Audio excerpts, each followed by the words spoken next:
What's up guys, Artem MMA Analysis here, going to be talking about UFC Fight Night Santos versus Hill. Before we get to the predictions, I'm just going to give a disclaimer. This is my first time recording a video in a very long time, and it's because I'm sick. Unfortunately you might hear it in my voice throughout the video, but I am sick. I've had a few days off work now. I go back to work tomorrow and I reckon I should be sweet, but I thought I'd better just kind of create like a quick video giving my picks, and as always, I usually do a lot of research for these UFC Fight Nights, which in my opinion does kind of explain why my prediction record is pretty respectable. But I've done not a lot of research, if any, to be honest, on this fight night because I've been so sick. I've been ill. I've been in bed for days. For days now. I've done nothing. So I'm really sorry, guys. This is all of my predictions just kind of based on my knowledge and what I've seen and what I know. So yeah, I thought I'd better be like that. I'm pretty open and honest about everything.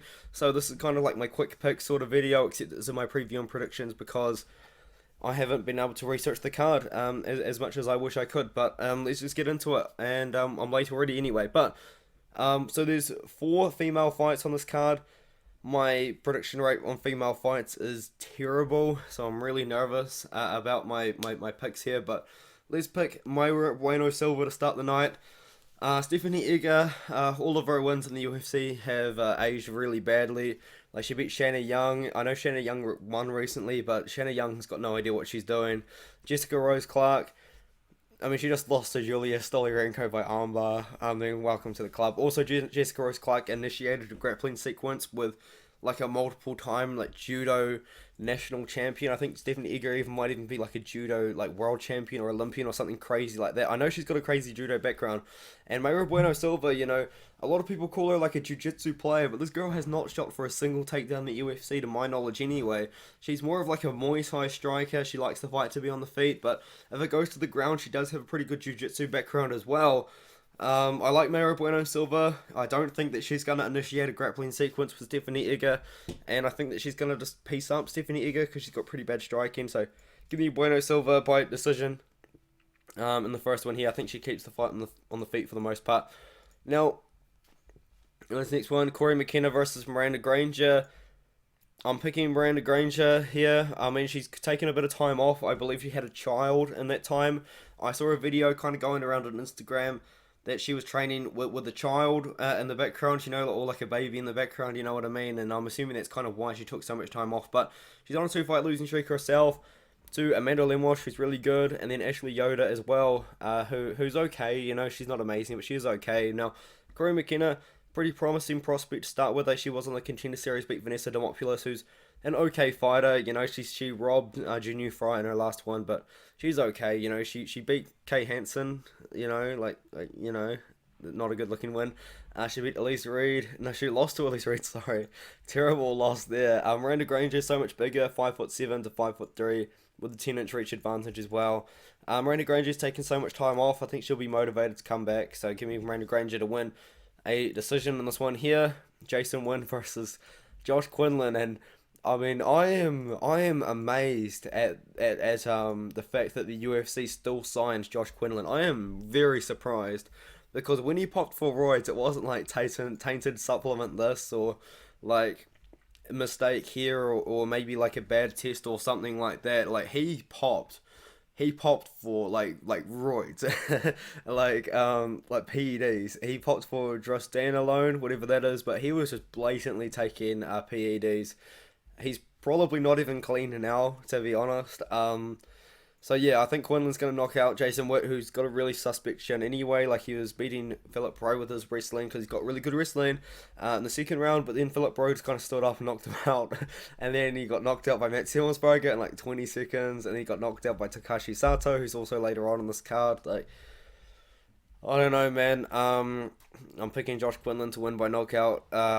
I don't really respect him though. Like, he blatantly took PEDs. Not too happy with that. Not going to lie.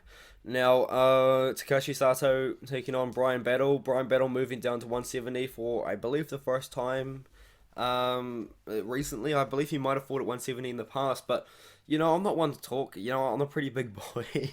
But at 185, you know, like he looks like he did have like the option to potentially make it to a lower weight class. So he's taken that option, and I think he's gonna find success at 170. You know what I mean? He's gonna be pretty big for the weight class as well. He's 6'1" with a really good reach. He's got 77-inch reach, 4 inches of reach on Takashi Sato. But what I like in this matchup here is Takashi Sato. You know, he doesn't really do anything. Like, he fought Miguel Baeza and he didn't really do anything. And then, like, he fought Gunnar Nelson and all he did was try and defend a rear naked choke for 3 rounds. So he didn't even try to win. You know what I mean? Like, he just fights to not lose. Sorry. I'm sick. Is how I would describe it. But Brian Battle, you know, he fights to win. You know, he got a submission win in the finals. And then he fought Trayton Gore in the real final, which a lot of people were calling it. And he proved that he deserved the win there. So I like Brian Battle, you know what I mean? By decision, I think he's just going to land more volume over Sato, and maybe he even initiates some grappling exchanges if he needs to. Now, next one, we've got a layup, big time for Terrence McKinney. I think he's going to knock out Eric Gonzalez, and I think he's going to knock him out probably in the first round, if not the first round, in the second round. But hopefully Terrence McKinney doesn't just get like too hungry, you know what I mean? Hopefully he doesn't just run out there trying to knock him out in the first round and then like get caught by something stupid or gas himself out or something stupid like that. I think Terrence McKinney's got the opportunity to play it to get a KO if he plays it smart and plays it calm. I'm a little bit worried he's just gonna run out there guns blazing and kind of like fight like Juliana Pena, you know what I mean, and then just get KO'd. That second knockdown, sorry, in the second round, the second knockdown in the second round of Amanda Nunes versus Juliana Pena 2 is probably the funniest thing I've ever seen in an MMA fight. Juliana Pena's like throwing strikes like this, like she does. She's got no boxing skill whatsoever, and then Nunes just cracks her with a right hook and puts her down. It's hilarious. But anyway, Terrence McKinney by KO is the pick. Gonzalez, I'm surprised he even got signed to the UFC in the first place. So yeah, I don't even know why he took this fight as well. I mean, if you're Eric Gonzalez, you'd want to fight someone at the bottom of 155. You'd wait for someone like Chris Duncan from Dana White's Contender Series, you know what I mean? Like, you'd wait for one of those guys. You wouldn't want to fight Terrence McKinney. He's like a hot prospect, and I can see doing big things later on. But Mikhail Oleksiejczuk taking on Sam Alvey.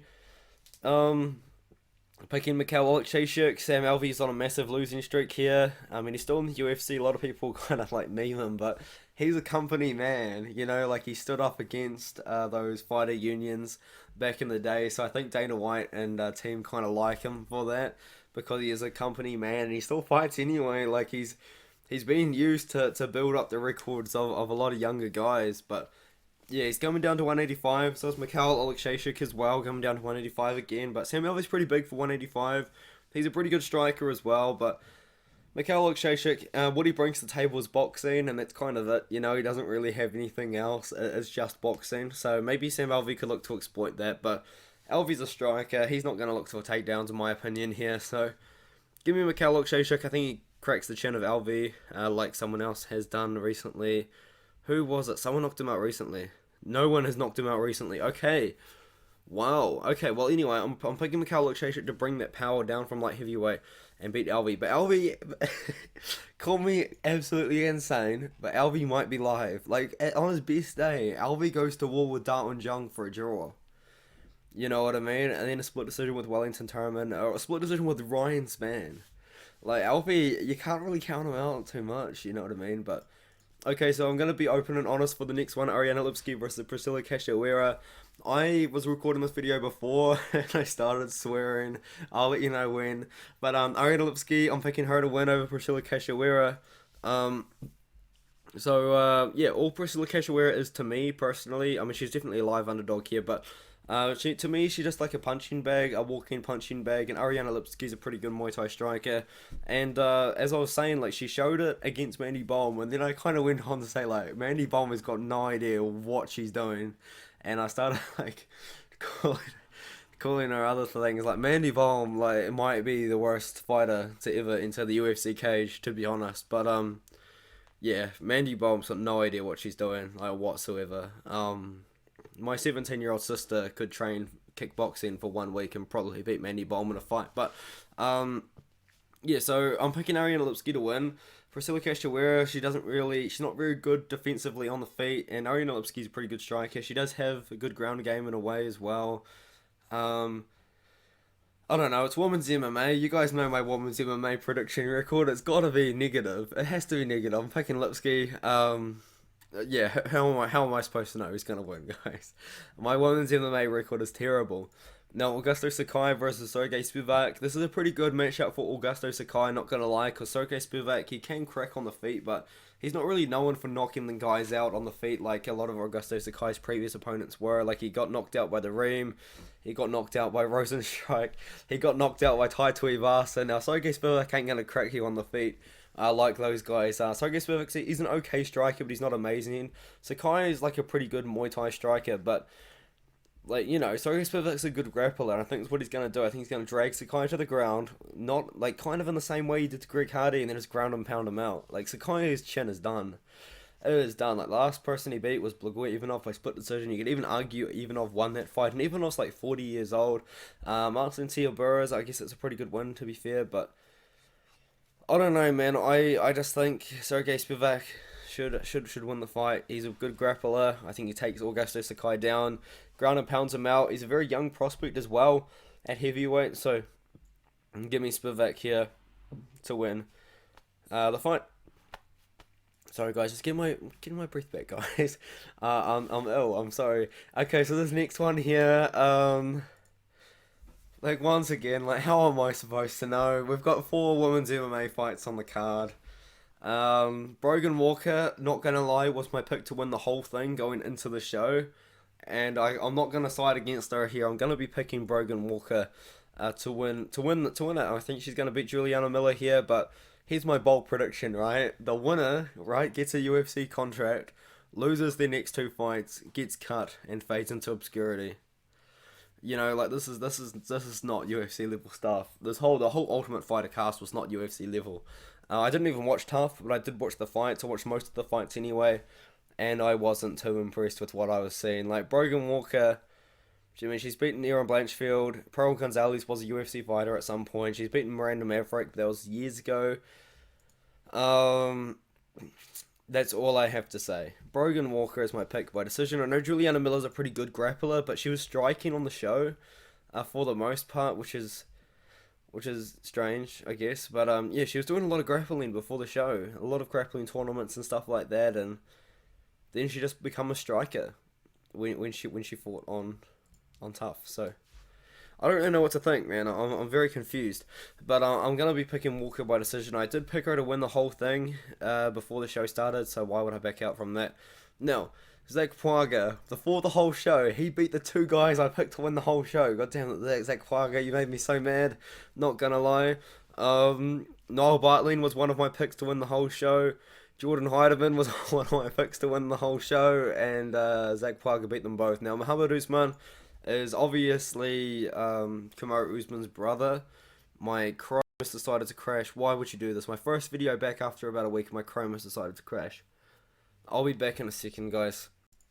And I'm back with potentially the least reliable laptop on the planet. I was getting really sidetracked anyway. So Zach Puaga, he beat the 2 guys I thought were gonna do really well on the show. So good for him, but what kind of annoys me so much about this guy, man, is he's a light heavyweight who's moved up to heavyweight for the show. He's gonna get the contract, and I guarantee you he's gonna go back down to light heavyweight anyway. Awesome. Respect, though, not gonna lie. Now, Muhammad Usman, he's obviously the brother of Kamaru Usman, but he's not that great. Yeah, if he wasn't Kamaru Usman's brother, he wouldn't be on the show. Like, he lost to Brandon Sales a year ago, and Brandon Sales ain't that great. He's beaten guys with losing records. He didn't even look that good on the show himself. Like, all he's really got is a powerful right hand. I guess he's got some sort of wrestling, but Zach Puaga, you know what I mean? Like, Zach Puaga is a good wrestler, but I don't think he's going to look to wrestle with Muhammad Usman. I think Zach Puaga is probably going to strike with Usman and just be faster and pick him apart for 3 rounds. I don't think it's going to be the most exciting heavyweight fight in the world. I think Zach Puaga probably wins it. Usman, if he's going to win, is going to get a KO.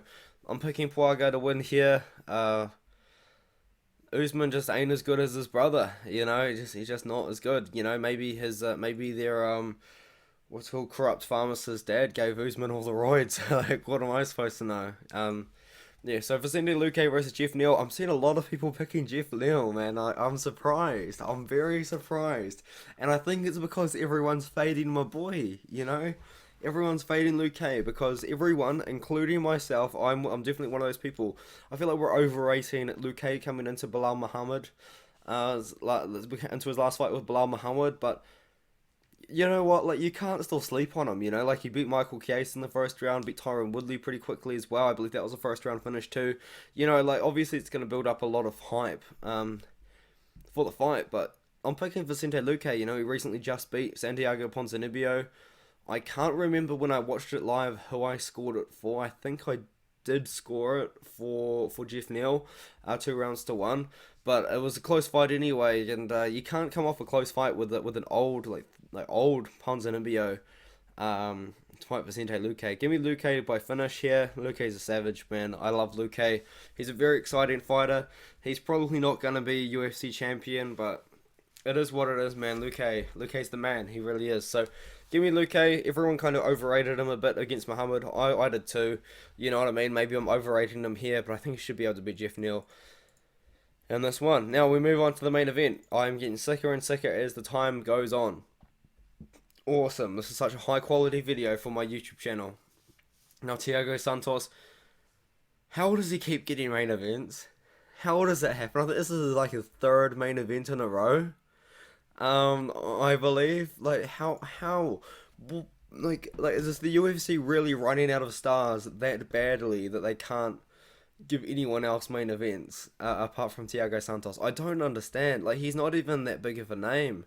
I mean, he kind of is from back in the day, but I don't think people care to watch him anymore. He's almost 39 years old. He's had so many surgeries on his legs. He doesn't throw kicks anymore. He can't throw kicks anymore, which used to be a very important part of his game. He used to fight at 170 to start with, and now he's boomed up to light heavyweight. A lot of people don't know this, but Vicente Luque holds a win over Thiago Santos. Very little known fact, but it is true. Now, Jamal Hill, younger fighter. He's 31 years old. Everyone talks about him like he's some super young prospect coming up. He's not. He's 31 years old. You know what I mean? Like, he's at the end of his prime. If Jamal Hill's going to make something happen, he needs to make it happen now. And I think Thiago Santos is a pretty easy win for him. Yeah, exactly. This is what I mean. Yeah, there's video evidence of this too. Vicente Luque beats Thiago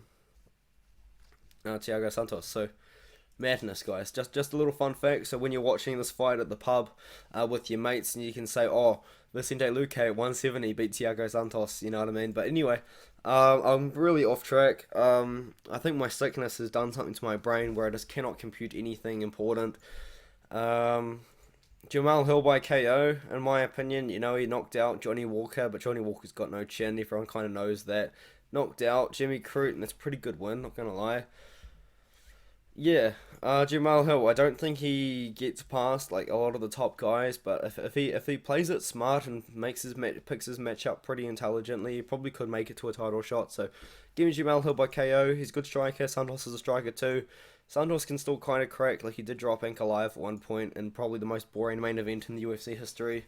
But yeah, give me Jamal Hill by KO.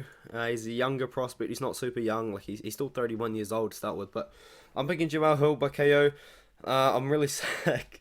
Oh my god, I need to stop rambling. I'll see you in the next one. Thanks for watching. I really do appreciate all the support that you guys give me, though. It's really awesome. I'm actually really happy with everything going on.